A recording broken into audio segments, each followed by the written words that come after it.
오늘 사도신경 세 번째 성령을 믿사오며에 대해서 같이 생각해 보려고 합니다.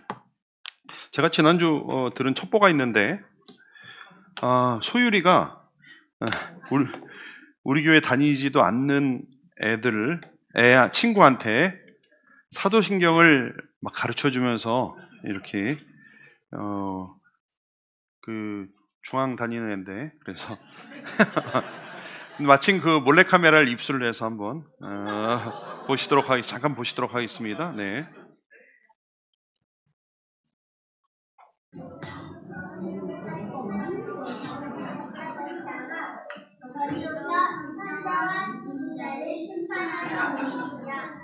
성령을 믿사오며 거룩한 교회와 성도가 서로 교통하는 것과 죄를 사하는 것과 몸이 다시 사는 것과 영원히 사는 것을 믿사오나이다. 아멘. 이걸 한번 우리 박수 한번 보내주세요. 네. 네. 감사합니다. 네. 그 친구 잘 외웠나 모르겠는데, 네. 근데 참고로 그 원천교회에서는 사도신경을 안 외워요. 그래서, 네. 오늘 세 번째 성령을 믿사오며입니다. 이제 성부 하나님에 대해서 우리가 생각해야했고, 성자 하나님에 대해서 우리가 생각했고, 이제 성령 하나님에 대해서 오늘 생각하려고 합니다. 근데 사도신경을 외우다 보면은 성령을 믿사오며 요 대목에 와서 조금 이상하다, 왜 이렇게 짧지? 하는 그런 생각이 들기도 합니다. 그렇지 않으세요? 성부 성자는 굉장히 길어요. 특히 예수님에 대해서는 굉장히 길어요. 그래서 사실 지지난주에 고을 한 예배 시간에 카발련이 막 지나갔거든요. 근데 오늘은 너무 짧아요. 성령을 믿사오며 딱 하나입니다.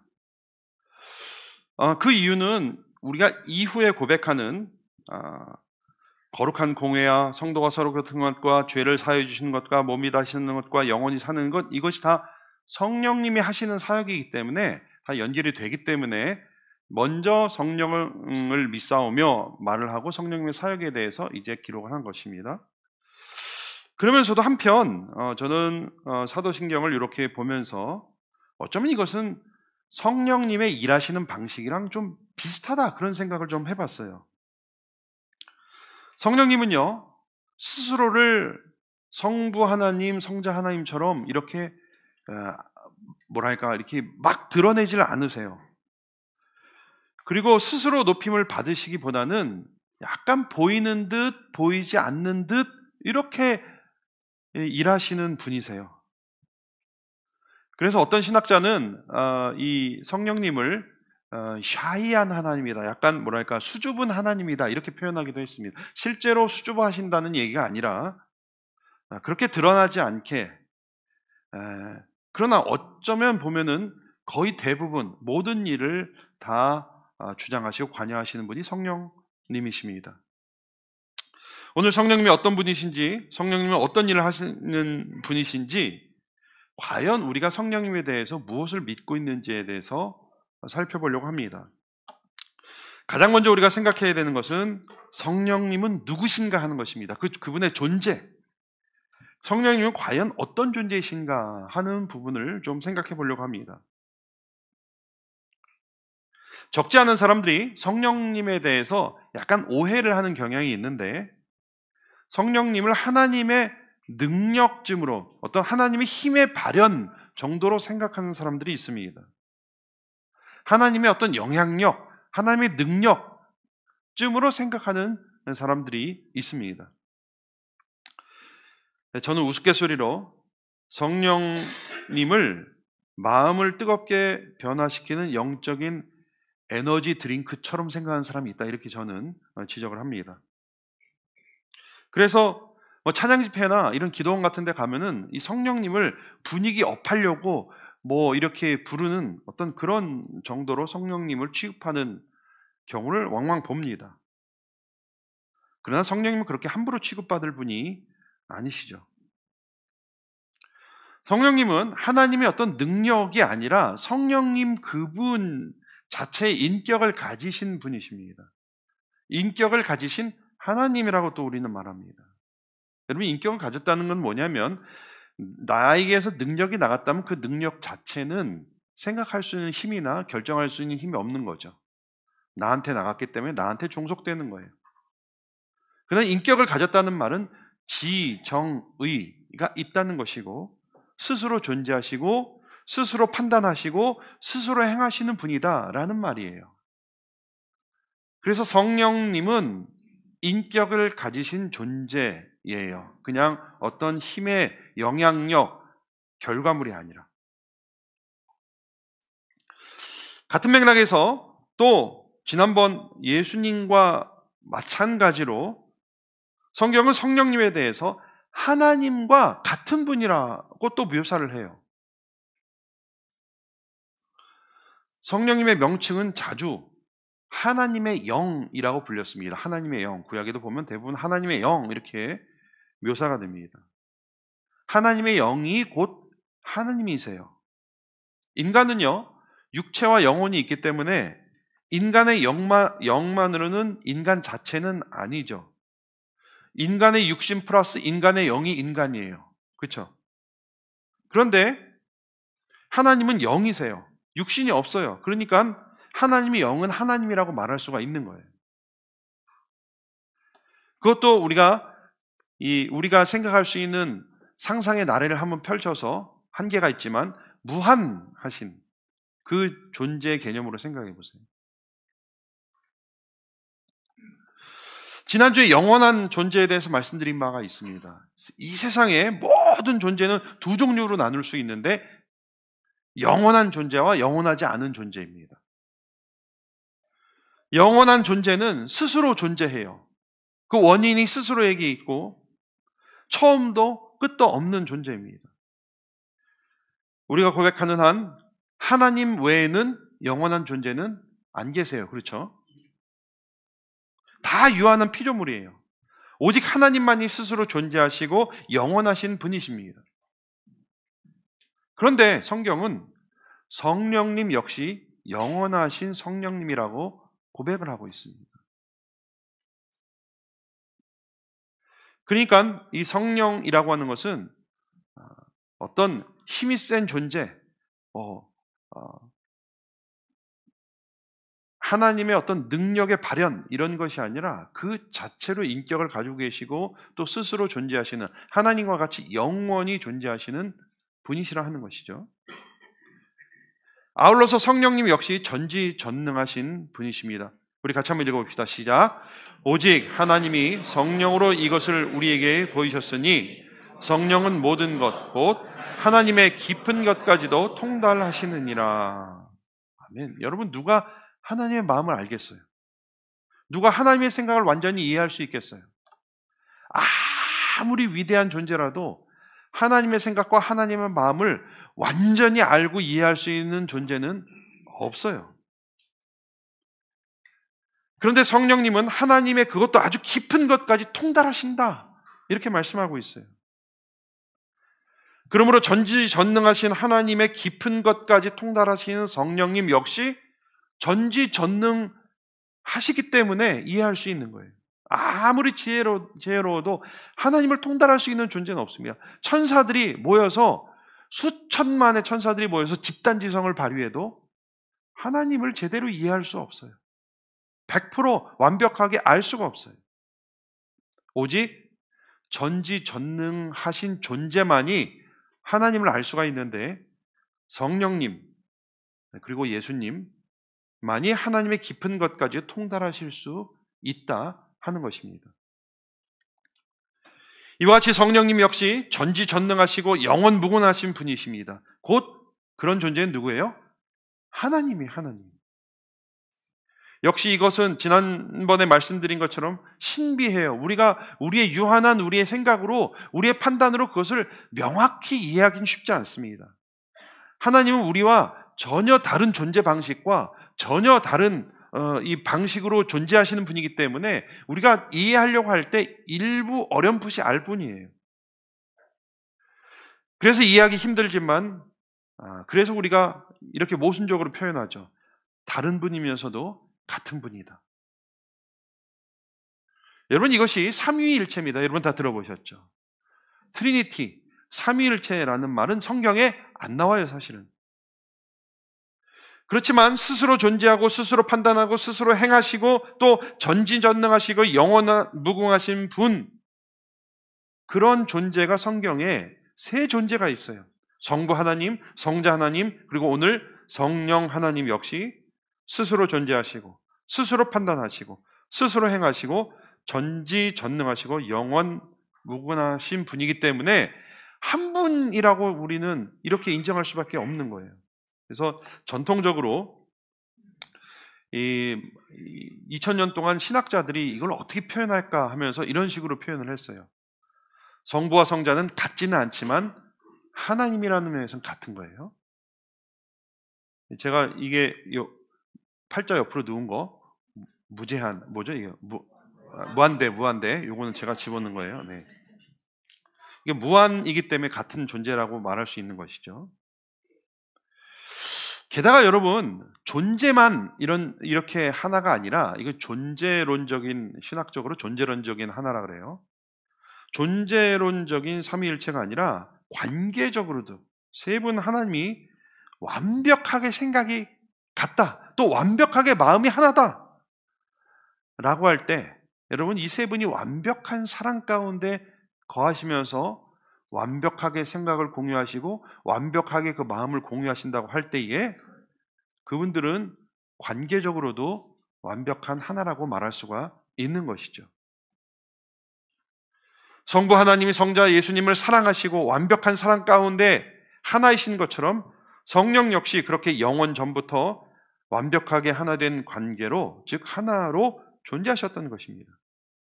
그래서 우리는 이 세 분을 한 분이라고 말할 수도 있고 또 다른 분이라고 말할 수도 있는 것이에요. 이와 같이 성령님은 하나님이 깊은 것까지 통달하시고 예수님과 하나님이 하나인 것처럼 성령님은 성부, 성자, 하나님과 완벽한 사랑의 관계로 존재뿐만 아니라 그들의 관계까지도 완벽히 하나라는 것을 성경은 가르쳐 주고 있습니다. 길을 잃지 마세요. 여러분, 따라오셔야 됩니다. 그래서 우리가 세례를 줄 때 예수님이 그렇게 명령하셨죠. 아버지와 아들과 성령의 이름으로 세례를 주라. 지금 아버지와 아들과 성령을 똑같은 권위, 똑같은 영광으로 지금 취급하고 있는 것입니다. 우리가 성부와 성자와 성령의 이름으로 축복하는 것입니다. 그러므로 우리는 첫 번째 우리 존재에서 알 수 있는 것은 뭐예요? 우리가 성령을 믿사오며 라는 고백은 성령님은 그냥 영적인 바카스나 몬스터 음료가 아니라 성부 하나님과 성자 하나님과 동등하신 분이고 마땅히 존귀와 영광을 받으시기에 합당하신 분이라는 것, 이것이 바로 성령을 믿사오며 라는 고백의 실체라고 하는 것입니다. 그러니까 여러분들 성령을 믿사오며 이렇게 고백할 때는 우리 분명히 성령님이 인격을 가신 하나님과 동등하신 분이라는 것을 인식하고 고백하셔야 됩니다. 둘째로, 그러면 우리가 또 하나 생각해야 되는 것은, 그러면 성령님은 무슨 일을 하시는가입니다. 과연 성령님은 어떤 사역을 하시는가? 성령님의 사역은 여러 차원의 사역이 있습니다. 우주적인 차원의 사역이 있고요, 교회적인 차원의 사역이 있고, 개인적인 차원의 사역도 있고, 또 관계적인 차원의 사역도 있고, 여러 가지 차원의 사역이 있어요. 이것을 저희들이 30-40분 내에 집어넣기 힘들기 때문에 앞으로 계속 살펴볼 겁니다. 오늘은 다만 개인적인 차원에서만 좀 살펴보려고 합니다. 개인적인 차원에서 성령님은 우리의 구원과 구원 그 이후의 삶에 대해서 깊이 관여하시고 일을 하고 계십니다. 뭐라고요? 구원과 구원 그 이후의 삶에 대해서 깊이 관여하시고 주관하시고 일하고 계십니다. 성령님은요, 먼저 성도들의 구원을 시작하게 하시는 분이에요. 말씀을 같이 한번 읽어보도록 하겠습니다. 시작.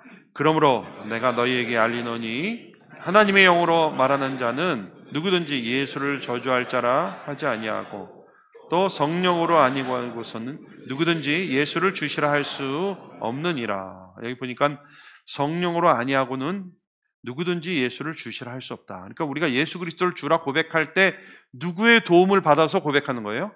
성령님이 그렇게 해주시는 거예요. 성령님이 아니고서는 우리가 예수를 주로 고백할 수 없어요. 아무리 논리적으로 이해를 하고 아무리 내가 이 의지를 가지고 하려 해도 성령님이 도와주셔야 돼요. 그리고 그 당시는 인식하지 못하지만 우리로 예수님을 알게 하고 믿게 하시는 분은 성령님이십니다. 그리고 믿을 때 내가 의지로 받아들이고 하는 그때에 성령님은 우리 안으로 들어오십니다. 오늘 읽은 말씀 한번 같이 한번 읽어봅시다. 시작. 내가 아버지께 구하겠으니 그가 또 다른 보혜사를 너희에게 주사 영원토록 너희와 함께 있게 하리니 그는 진리의 영이라.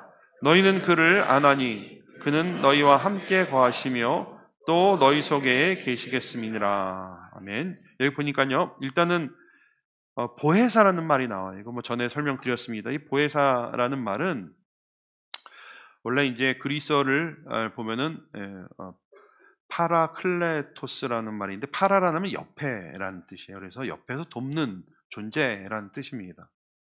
이것을 이제 번역하면서 영어 성경에서는 뭐 대변인 혹은 위로자 혹은 상담자 혹은 도우시는 분 뭐 이렇게 여러 가지로 번역을 했어요. 근데 이 모든 것들을 다 포함하는 겁니다. 우리를 대신해서 말씀하시고 또 우리를 위로하시고 상담해 주시고 도우시는 이 모든 의미를 포함한 중보자라 이렇게 생각하시면 됩니다. 근데 여기 보니까 또 다른 보혜사라고 나왔어요. 또 다른 보혜사라는 말이 굉장히 의미심장한 거죠. 또 다른 보혜사. 그러면 이미 보혜사가 있다는 거죠. 예. 1호 보혜사가 누구예요? 1호 보혜사. 예수님이고 2호 보혜사가 누구예요? 성령님이죠. 근데 또 다른, 이게 굉장히 절묘한 거죠. 같은 것 같으면서도 다른 것 같으면서도 다른 것 같으면서도 같은 거. 우리가 그 앞에 우리가 다 생각해 본 거죠. 또 다른 예수님과 같으면서도 또 다른 보혜사, 즉 성령님이 오셔서 이제 우리 안에 거하시며 우리를 도와주시고 대변해 주시고 위로해 주시는 분, 그분이 성령님이시라 하는 것입니다. 자, 그러면 성령님이 우리 안에 지금 들어와 계시는데 언제 들어오시냐? 언제 들어오시냐? 언제 성령님이 우리 마음 가운데 들어오시는가? 그것은 성령을 받는 때가 따로 있는 것이 아니라 믿을 때 받는 것이라고 성경은 말을 하고 있습니다. 같이 한번 읽어봅시다. 베드로가 가로되 너희가 회개하여 각각 예수 그리스도의 이름으로 세례를 받고 죄 사함을 얻으라. 그리하면 성령을 선물로 받으리니. 여기 보니까 회개와 세례를 받고 죄 사함을 얻고 성령을 선물로 받는 것은 동시에 일어나는 일이에요. 동시에 일어나는 일이에요. 다른 이벤트가 아니에요. 회개가 따로 있고 세례를 받는 것이 따로 있고 죄 사함을 얻는 것이 따로 있고 성령이 들어와 계시는 것이, 들어오시는 선물로 받는 것이 따로 있는 이벤트가 아니라 동시에, 내가 예수 믿을 때에 동시에 일어나는 일들입니다. 각기 다른 이벤트가 아니에요. 또 갈라디아서에도 보니까 내가 너희에게 다만 이것을 알려 하노니 너희가 성령을 받은 것이 율법의 행위로냐 혹은 듣고 믿음으로냐. 듣고 믿을 때 성령님을 받는 거예요. 우리가 동시에 일어나는 사건이에요. 일부 사람들이 예수 믿고 성령을 또 받아야 되는 것처럼 별도의 이벤트처럼 생각하는 사람들이 있는데 그것은 잘못된 것입니다. 우리가 믿을 때 성령님이 이미 우리 안에 들어와 계십니다. 여러분, 한번 확인해 보세요. 들어와 계시나? 우리가 믿을 때 성령님은 우리 안에 들어와 계십니다. 물론 여러분 늘 말씀드리지만 성령이 우리 안에 들어오신다고 코로 그냥 이렇게 들어오시지 않아요. 그런 방식이 아니에요. 우리가 믿을 때 믿음으로 나의 의지로 예수 그리스도를 구주로 받아들일 때에, 내 의지로 받아들일 때에 그때 성령님이 들어오시는 거예요. 성령님의 역사는요, 하나님의 일하시는 방식은 우리의 마음을 마음대로 조종하시는 분이 아니에요. 적지 않은 사람들이 이것을 자꾸 하나님을 그렇게 비인격적인 사람으로 존재로 그렇게 오해를 합니다. 하나님은 그렇게 우리 마음을 마음대로 자기 뜻대로 조종하시는 분이 아니에요. 성령님이 일하는 방식도 똑같습니다. 하나님이 인격적인 분이시기 때문에 우리를 조종하거나 지배하지 않으십니다. 충분히 우리로 생각하게 하고 깨닫고 우리의 마음으로 의지적으로 영접하기로 결단할 때 그때에 그렇게 하도록 도우시죠. 그러나 그때에 들어오시지 그냥 어느 날 길 가는데 슉 들어오지 않으세요. 그게 그분의 방식입니다. 물론 때로는 내 마음이 강팍해서 그것을 꺾기 위해서 여러 가지 조금 어려운 환경이나 모진 환경을 주실 수도 있고, 또 마음이 너무 메말라 있으니까 눈물을 주시기도 하고, 아니면 너무 따지니까 이렇게 보여주시기도 하고, 뭐 방법은 여러 가지 있어요. 그러나 결국은 내가 항복하고 받아들일 때까지 기다리시고 기회를 주시는 것, 이것이 하나님의 방법입니다. 즉 성령님은요, 우리가 예수 믿기 전에는 우리로 예수님을 믿도록 도와주시고, 믿을 때에 우리 안에 들어오시고 내주라고 합니다. 그래서 내주하시면서 그리고 계속 영원토록 우리 안에 거하십니다. 성령님은요, 우리 안에 한번 들어와 계시면 영원히 거하세요. 나 잠깐 나갔다 올게 하고 나갔다 오시는 분이 아니에요. 한 번 구원은 영원하듯이 성령님이 한 번 우리 안에 거하시면은 영원히 거하십니다. 그렇게 우리 안에 거하시면서 그 이후에는 우리 안에서 중요한 일들을 하세요. 죄를 깨닫게 하시고 말씀을 깨닫게 하시고 또 능력을 주시기도 하고 실수와 실패하지 않도록 우리를 격려하시기도 하고 우리를 위해서 기도하십니다. 여러분, 우리가 거듭났다고 그 순간에 완벽해지지 않아요. 오히려 거듭나고 신앙생활을 시작하면 더 힘들어요. 마치 이거는 육신과 똑같아요. 우리 어머니 뱃속에 있을 때는 어쩌면 편해요. 근데 이 인간으로 나오면 인간이긴 하죠. 그렇죠? 인간이긴 해요. 완전한 인간이긴 한데 스스로 설 수 있어요, 없어요? 누군가의 도움이 필요해요. 자라나서도 마찬가지고. 근데 많은 사람들이 그리스도인이 되면 갑자기 어느 날 샥 거룩해지고 완벽해지는 줄 알아요. 그렇지 않습니다. 똑같습니다. 영적으로 다시 태어나면, 거듭나면은 갓난아이가 태어난 것처럼 똑같아요. 도움이 필요해요. 그때 도움을 주시고 성장하도록 이끌어 주시는 분이 바로 성령님이시라 하는 것입니다. 그 중에 대표적인 것이 우리로 하여금 죄를 알게 하고, 내가 그를 너희에게 보내리니 그가 와서 죄에 대하여 의에 대하여 심판에 대하여 세상을 책망하시리라. 죄를 죄로 알게 하세요. 그전에는 우리가 양심이 있었어요. 그래서 죄를 지을 때 양심이 찔려요. 그러나 그런 표현이 있죠. 화인 맞은 양심. 이게 무뎌졌어요. 마비가 됐어요. 그래서 온전히 잘 판단할 수가 없어요. 그러나 성령님이 우리 안에 계시면서 이제 분명히 우리로 무엇이 죄인지, 그 죄의 비참함이 무엇인지, 그 죄의 결과가 무엇인지 분명히 알게 하세요.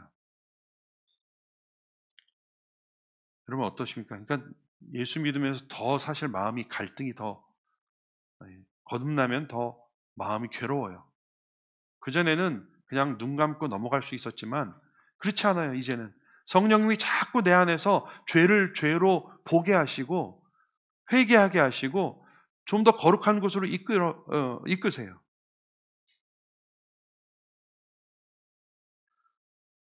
특별히 성령님은 그것을 이제 말씀을 통해서 우리로 깨닫게 하시죠.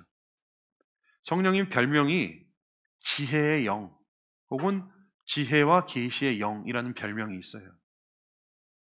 그러니까 이 지혜라고 하는 것은 이렇게 잔머리가 아니라 말씀을 잘 깨닫게 하는, 하나님의 계시를 잘 깨닫게 하는 능력인데, 성령님이 역사하셔서 우리의 영안을 열어주셔서 하나님의 말씀을 더 깊이 알게 하시고, 그래서 우리로 하여금 무엇이 죄인지, 무엇이 하나님의 뜻인지, 어디로 가야 하는지 이런 것들을 판단할 수 있도록 도와주시는 분이십니다. 그러나 그래도 도와줘도 넘어져요. 어린아이들 엄마가 아무리 이렇게 도와줘도 너무 힘이 없어서 넘어지기도 하지만 또 자기 고집대로 가다가 넘어지기도 합니다. 그렇게 실수하고 실패할 때마다 우리를 위해서 기도해 주시는 분이 성령님이십니다. 같이 한번 읽어봅시다. 시작. 이와 같이 성령도 우리의 연약함을 도우시나니 우리는 마땅히 기도할 바를 알지 못하나 오직 성령이 말할 수 없는 탄식으로 우리를 위하여 친히 간구하시느니라. 아멘.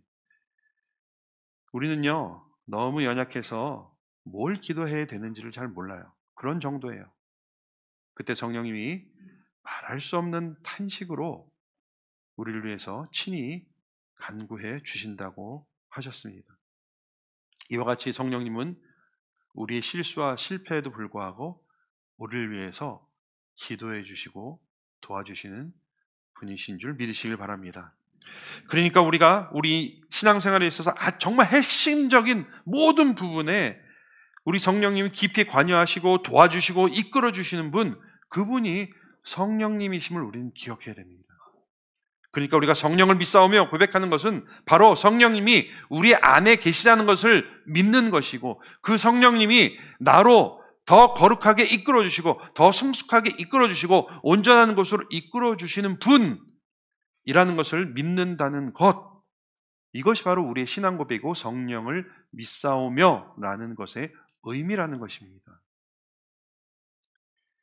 이와 같은 우리 안에 계신 성령님, 우리를 더 풍성하고 아름다운 삶으로 이끌어 주신 성령님을 믿으시는 저와 여러분들 되시길 주님의 이름으로 축원합니다. 이미 믿고 계시죠? 마지막으로 우리가 생각해야 되는 것은 그러면 우리는 왜 이런 성령님에 대해서 제대로 인식하지 못하고 둔감하고 성령님이 역사하시는데 잘 감지하지 못하고 또 매일매일 생생하게 경험하지 못할까요? 하는 것입니다. 우리는 왜 성령님을 생생하게 경험하지 못할까요?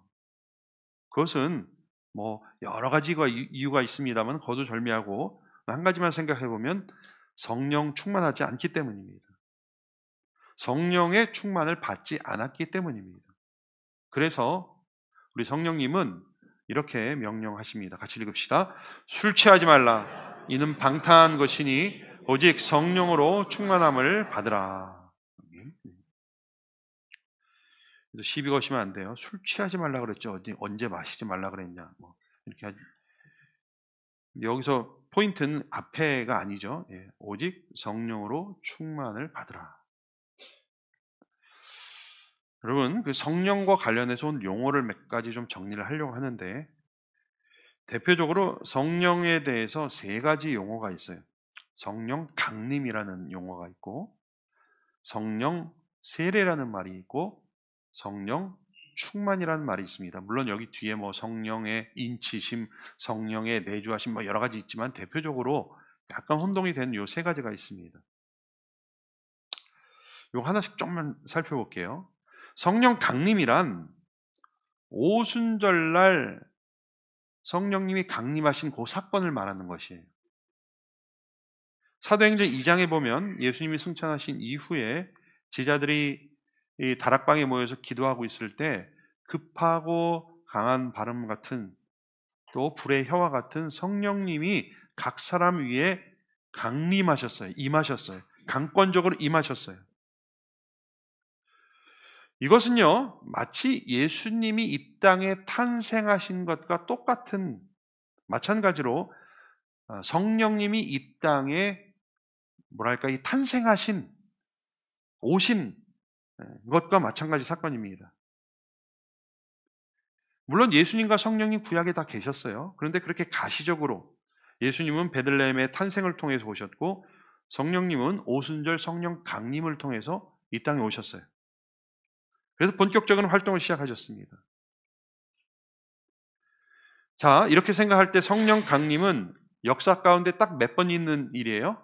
딱 한 번밖에 없는, 이미 오셨어요. 성령 강림하셨어요. 또 강림하지 않습니다. 성령 강림이 역사상 딱 한 번 일어나는 히스토리컬 이벤트예요. 둘째로 성령 세례라는 말은 성령으로, 글자 그대로 성령으로 세례를 받는 거예요. 세례를 받는 것은 뭐 그 안에 빠졌다 나오기도 하고 이렇게 내리기도 하는 것인데, 마치 이 한 개인이 예수를 믿기로 하고 만인 앞에서 물로 세례를 받는 것처럼 우리 눈에는 보이지 않지만 우리가 예수님을 믿을 때 성령께서 내게 기름을 부으시고 내 안에 들어오시는 것을 성령 세례라고 말합니다. 이것은 뭐 다른 말로 성령으로 인쳤다. 인쳤다는 게 뭐냐면 이게 도장 꽝 찍었다. 시일 했다는 건데, 이마에 옛날에 이렇게 도장을 찍음으로 소유권을 주장했던. 근데 분명한 사실은요, 이 성령의 세례라는 것도 아까 말씀드린 대로 예수 믿을 때 한 번 일어나는 거예요. 여러분 세례 일생 동안 몇 번 받아요? 예. 2번 받으시면, 옛날에 그 성지순례 갔더니 어떤 분이 나 세례 받았는데 요단강에서 침례 한 번 더 받겠다고, 이렇게, 왜냐면 너무 멋있잖아요, 이렇게 받는 애인데, 한 번만 받으시면 돼요. 네. 마찬가지로 성령의 세례라고 하는 것은요, 한 번만 받으면 돼요. 어떤 교단에서는 예수 믿는 것만으로는 부족하다, 성령 세례를 또 받아야 된다, 이렇게 얘기하는데 그건 오해한 것입니다. 성령 세례는 일평생 딱 한 번만 받으면 돼요. 성령 강림이 역사적으로 한 번 있는 사건이라면 성령 세례는 개인적으로 딱 한 번 있는 사건입니다. 언제 성령 받아요? 예수 믿을 때. 자신감 있게 말씀하셔도 됩니다. 저도 뭐 이렇게 옛날에 기도원 다니고 보면 기도원 원장님들이 성령 세례를 받으라고 장풍을 막 이렇게 하시고 했는데, 또 성령 세례를 받을 필요, 우리가 믿을 때 성령으로 세례를 받는 거예요. 우리가 믿을 때 또 받을 필요는 없어요. 이 셋 중에서 지속적으로 일어나야 되는 일이 성령 충만입니다. 이거 약간 이제 헷갈리셨던 것 같아요. 성령 충만은 우리가 지속적으로 받아야 돼요. 자, 그럼 성령 충만이 뭡니까? 아까 우리가 예수님을 구주로 영접할 때에 성령님이 죄를 깨닫게 하시고 말씀을 깨닫게 하시고 실수할 때 도와주시고 약할 때 강함 주시고 위로해 주시고 힘 주시고 능력 주시는데, 그것을 우리가 누리지 못하는 건 성령 충만하지 못하기 때문이라고 말씀을 드렸어요. 성령 충만이 도대체 뭐길래 그렇단 말입니까? 우리 이 용어를 잘 생각해 봐야 돼요. 우리가 충만이라고 할 때는 주의해야 되는 것은 그것이 양적인 개념이 아니라는 것이에요. 질적인 개념이에요. 우리가 충만하다 하니까 막 물이 찰랑찰랑 차서 이런 어떤 양적인 개념을 생각하는데, 그것이 아니라, 물론 이제 성경에 그 말이 그렇게 물질에게 적용될 때는 양적인 개념으로 쓰이기도 해요. 그리스어로는. 근데 성령님께 쓰일 때는 질적인 개념입니다. 어떤 찰랑찰랑하고 많고 어떤 이런 개념이 아니라 충분하다, 아마 이렇게 바꿔서 표현하는 것이 이해가 빠를지 모르겠습니다. 충만이라는 말은 충분히 지배받는다는 뜻이에요. 이 지배와 연관이 있어요. 성령님에 의해서 사로잡힌 것을 말합니다. 그러니까 성령 충만함이란 어떤 종교적인 심리 상태가 아니라 성령님의 충분한 지배를 받는 거예요, 여러분. 성령님께서 충분히 우리를 붙잡으신 것을 말하는 것입니다. 그게 뭘까요? 사로잡힌 걸 생각해 보세요. 여러분 어떤 생각이 사로잡혀 보신 적이 있으세요? 골몰하면서 사로잡히면서 그것이 내 감정과 내 이 관점과 이런 것들을 지배하는 것을 경험해 본 적이 있으세요? 뭐 있을 수 있어요. 어떤 나쁜 생각이 자꾸 내 생각을 사로잡고 그렇게 자꾸 보기 시작하고, 이제 그것이 과해지면은 이제 그거는 멘탈리 프로블럼이 있는 거죠. 전에 예를 하나 드린 적이 있는데, 어떤 장로님이 대표 기도를 하는데, 대표 기도예요. 나 마이크 들고 주여 통촉하여 주시옵소서, 이렇게 기도했다는 거예요. 전날까지 사극을 너무 봤어. 그래가지고 아니 뭐 실제 있었던 일입니다. 그때 뭐 한명회를 너무 좋아했는데 뭐 해외 나갔다 오셔가지고 비디오를 빌려다가 뭐 사주치를 봤대나 뭐 토요일 날 귀국해가지고 사주치 비디오를 보고 근데 마침 다음날 대표기도랑 왔는데 주여 통촉하여 주셨다. 왜냐하면 그분은 뭐예요? 사극에 사로잡힌 분이에요. 사극에 충만하신 분이에요. 그러니까 거기에 생각이 사로잡히고 그것으로 자꾸 보게 되고 언어도 그렇게 바뀌는 거잖아요. 성령 충만은 약간 이런 거랑 비슷한 거예요. 어떤 선생님이 이렇게 볼링을 처음 배웠는데 수업하러 올라가면 애들이 다 핀으로 보인대요. 뭐예요? 볼링에 사로잡힌 거예요. 볼링에 충만한 거예요. 그래가지고 할 때마다 그 생각이 나는 거죠. 이렇게 가르치려고 해도 요 핀을 이렇게 이렇게 생각합니다. 그러니까 충만이라고 하는 것은 이런 것이에요. 그렇게 사로잡히고 그렇게 지배당하고 해서 온통 그 감정과 생각과 판단이 그것에 의해서 그것에 종속되고 그것에 의해서 지배받는 것, 그것이 성령 충만입니다. 자, 이렇게 봤을 때 여러분 우리는 무엇에 충만합니까? 여러분 성령에 충만하고 계세요? 자신 없으세요? 무엇으로 충만하길 바라십니까? 그러면 나를 사로잡고 나를 이끄는 그것이 무엇인지 우리는 잘 점검해 봐야 돼요. 성경은요, 성령 충만을 받으라라고 명령하고 있어요. 그래서 우리는 다른 것이 아니라 성령에 충만해야 되겠죠, 여러분? 근데 성령 충만에도 양면이 있어요. 성령 충만을 받아라 하니까 이게 뭐랄까 저절로 되는 것처럼 생각하는 사람이 있어요. 근데 아까 말씀드렸죠. 성령님이 역사하실 때 비인격적으로 힘으로 강제하시는 분이 아니에요. 인격적으로 인내하시면서 기회를 주시면서 기다리시는 분이시죠. 따라서 성령 충만을 받으라고 했을 때는 최소한 내가 받아야 하는, 내가 해야 하는 액션이 있는 거예요. 물론 성령 충만을 내가 만들 수는 없어요. 어떤 액션을 함으로 말미암아 성령 충만을 유발할 수는 없어요. 그러나 성령 충만이라고 하는 은혜의 선물을 받는 것은 우리가 해야 돼요. 이것은 결코 피동적이지 않아요. 그냥 수동적이지 않습니다. 적극적으로 받아야 되는 것이에요. 성령 충만은요, 나는 가만히 있고 성령님이 꼭 감아 태워주는 게 성령 충만 아니에요. 누워서 감 떨어지길 기다리는 것이 성령 충만이 아니에요. 성령 충만은요, 철저히 자기 포기를 해야 되고요, 철저히 내려놔야 되고, 애씀과 간절함과 간절히 바라는 사모함이 있을 때에 가능한 거예요, 여러분. 성령님을 나의 전적인 보혜사로 받아들이는 의지적인 결단과 살아내는 그런 삶이 있을 때에 충만함으로 역사하시는 거예요. 성령 충만을 내가 만들어낼 수는 없지만 내가 결단하고 행동해야 하는 그런 부분이 있는 거예요. 그러니까 성령 충만을 받으라라고 했을 때는 그냥 성령 충만하게 해주십시오 이렇게 기도하는 것이 아니라 나의 의지로 나의 마음을 열고 성령님을 받아들여야 돼요. 그분이 나를 충만하게 지배하시도록 내 마음을 열고 내 생각과 내 고집을 다 내려놓고 포기하고 그분이 나를 지배하도록 내어드려야 되는 것입니다. 이것은 윤리적인 노력과 좀 다릅니다. 내가 착해지려고 노력하는 것과는 조금 다릅니다.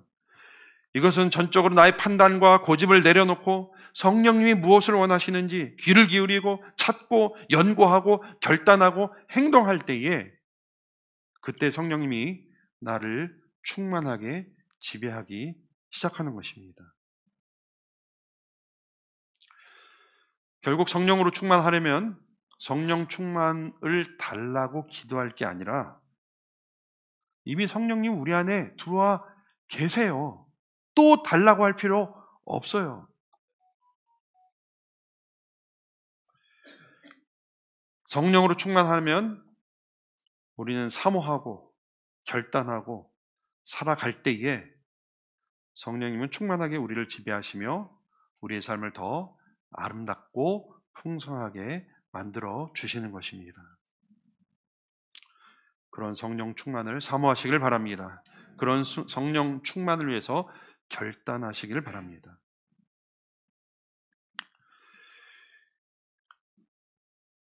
성령을 믿사오며 하는 고백을 오늘 함께 생각해 봤습니다. 그분의 존재와 사역과 그것들을 우리 삶에서 어떤 연관이 있는지 우리가 살펴봤습니다. 준비하다 보니까 이게 보니까 한 달 가지고도 못할 것 같아요. 그래서 그냥 일부만 우리가 살펴봤습니다만은 우리가 성령을 믿사오며 짧은 고백 안에 이러한 의미들이 함축되어 있음을 알고 그것을 충분히 이해하면서 우리가 고백했으면 좋겠습니다. 성령님은 능력이 아니라 하나님 그분이십니다.